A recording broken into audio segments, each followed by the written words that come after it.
दुर्भ्यङ्शोभितलाङ्गलं समुसलं कादम्बरी चञ्चलं रत्नाढ्यङ्बरकुण्डलं भुजबलैराक्रान्तभूमण्डलं वज्राभामलचारुकण्डजुगलं नागेन्द्रचूडोज्ज्वलं सङ्ग्रामे चपलं शशाङ्कधवलं श्रीकामपालं भजे श्रीकामपालं भजे।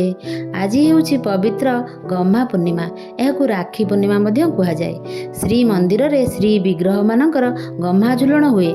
आज बड़ ठाकुर बलभद्रंकर जन्मदिवस। शंख धवलवर्ण लंगल मुसल धारण पूर्वक माता रोहिणी गर्भरू से जन्मग्रहण करथिले।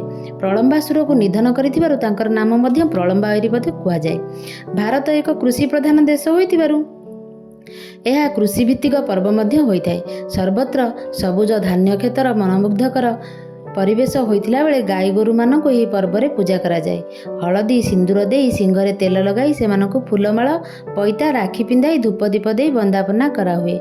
चकुली पिठा विभिन्न प्रकार खाद्य घास मन भरी खुआई दिया जाए। गोदहन मध्य एही दिन करा हुए नाही। बलभद्र संकर्षण कामपाल रेवती रमण रोहिणी नंदन को अनंत स्वरूप बोली कुहाଯାଏ। कंदरासुरर दर्प हरण करिथिबा तालबनर धेनुका कुमारी संसार भारा हरण करिथिबा सेही संकर्षण नीलांबर हलपाणी को आमर प्रणिपात पूर्वक आजिर महत्व बुझिबाकू हुए। आज दिन में आउ एक प्रमुख विशेषत्व रही। आज हेउछि रक्षाबंधन उत्सव।